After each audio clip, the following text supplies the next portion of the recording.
जय श्रीराम. मी गणेश मसूरकर.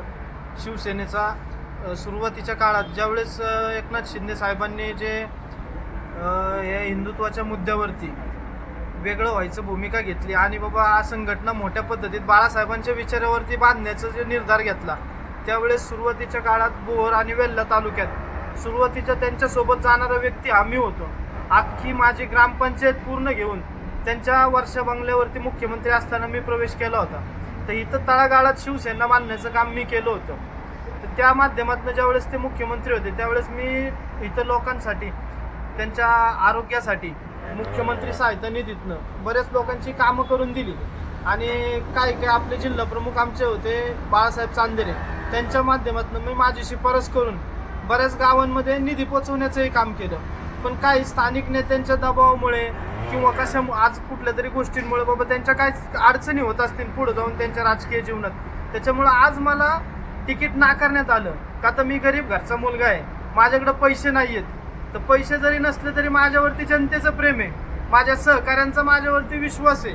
आणि त्या अजून तिथं पुढचं सांगायचं म्हणलं तरी पक्षातले काही लोकांचं काही नेत्यांचं माझ्यावर प्रेम आहे. त्यांचाही मला निवडणूक लढण्यासाठी पाठिंबा आहे. मी नसरापूर गाणातनं पंचायत समितीसाठी निवडणूक लढवतोय आणि ही निवडणूक मी 100% लढवणार. मी अपक्ष म्हणून लढवतोय कारण माझं अस्तित्व आहे, जनता माझ्या पाठीमागं आहे. जे उमेदवार असतील त्याच्यापैकी मी माझा श्रेष्ठ उमेदवार समजतो. का तर मी जनतेच्या मनातले प्रश्न जाणतो. मी आता इलेक्शन लागलं म्हणून मी काय आलेलो नाही जनतेच्या समोर की बाबा कुठेतरी ट्रिप काढा, मी तुम्हाला काहीतरी आश्वासनं देईल, काय करेन, असलं होणार नाही.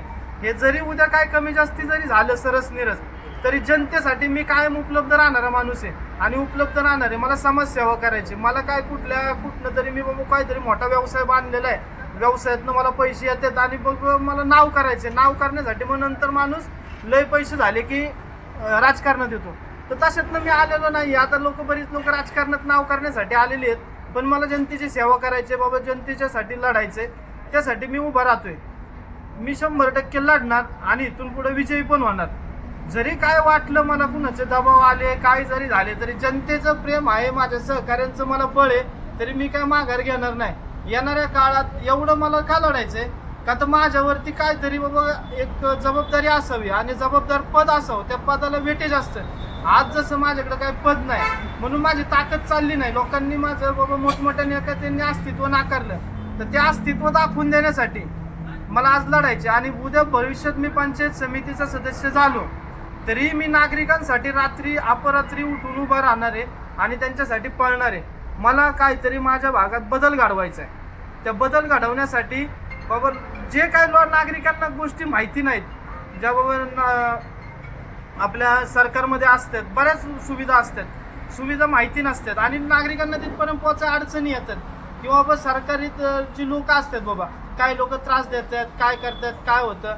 तर बऱ्यापैकी लोक जे असतात ते त्यावेळेस सरकार लोकांना फोर असतात नाही का, सरकारी अधिकाऱ्यांना, तर त्यावेळेस ते फोन उचलत नाहीत. तर मी 100% त्या लोकांचा फोन उचलणार आहे, त्यांच्यासोबत जाणार आहे, त्या अधिकाऱ्यांशी भांडणार आहे. मी भांडणारा माणूस आहे म्हणून मला लोकांच्यासाठी उतरायचंय आणि मी ही निवडणूक लढणार आहे. आमच्या भागात भाग आमचा नेत्यामुळं आणि बाबा विकास कामांमुळे जो दुर्लक्षित राहिला होता, भागाला नेता नव्हता, तर नेता पाहिजे नव्हता. तर नेताची नेत्याची जी कमी आहे ती भरून मी काढणार. आणि जो विकास कामापासून दुर्लक्षित राहिला होता ना, तो सुद्धा मी कमी भरून काढणार आहे.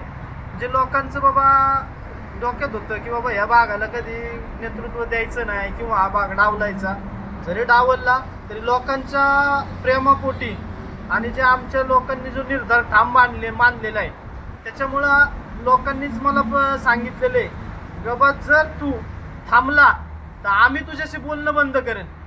तर मला लोकांशी बोलणं बंद करून लोकांचं प्रेम गमावायचं नाही, म्हणून मी लोकांच्या प्रेमापोटी अपक्ष उभा राहतोय स्वबळावरती.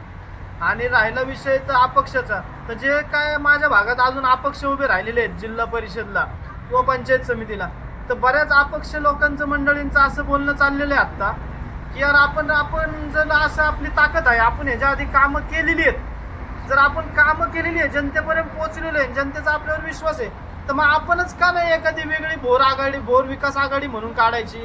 आणि ज्या नेत्यांनी आपल्याला डावललेलं आहे त्या नेत्यांना आज तर हीच तर वेळ आहे धडा शिकवण्याची. किंवा जर नेत्यांना असं वाटत असेल मी म्हणजे तालुका म्हणजेच नेता आणि तोच पक्ष, तर ते जे त्यांच्या डोक्यात जे भूत आहे ना, ते भूत आम्ही ह्या निवडणुकीला उतरून काढणारच. अजून बरं राहिला विषय तर बरे बाकीचे जे पक्ष आहेत, तर बाकीच्या पक्षांचे बी आपल्याला बरेच नाही का ऑफर आल्या. काँग्रेस असतील, वंचित बहुजन आघाडी असतील, किंवा तुम्ही आमच्या पक्षावरती आमच्या बी फॉर्मवरती निवडणूक लढा. तर आपण त्यांना सांगितलेलं आहे की बाबा तुम्ही आलेत त्याबद्दल आम्ही तुमचे मनापासून आभारी आहेत, पण आमची काहीतरी एक विचारसरणी आहे, त्या विचारसरणीला आम्ही सोडू शकत नाही. त्याच्यामुळे आपणही त्यांच्या ह्याच्यावरती काय निवडणूक लढवत नाही, पण आम्ही आमच्या जनतेच्या आणि भागातल्या लोकांच्या विश्वासावरती ही निवडणूक लढतोय.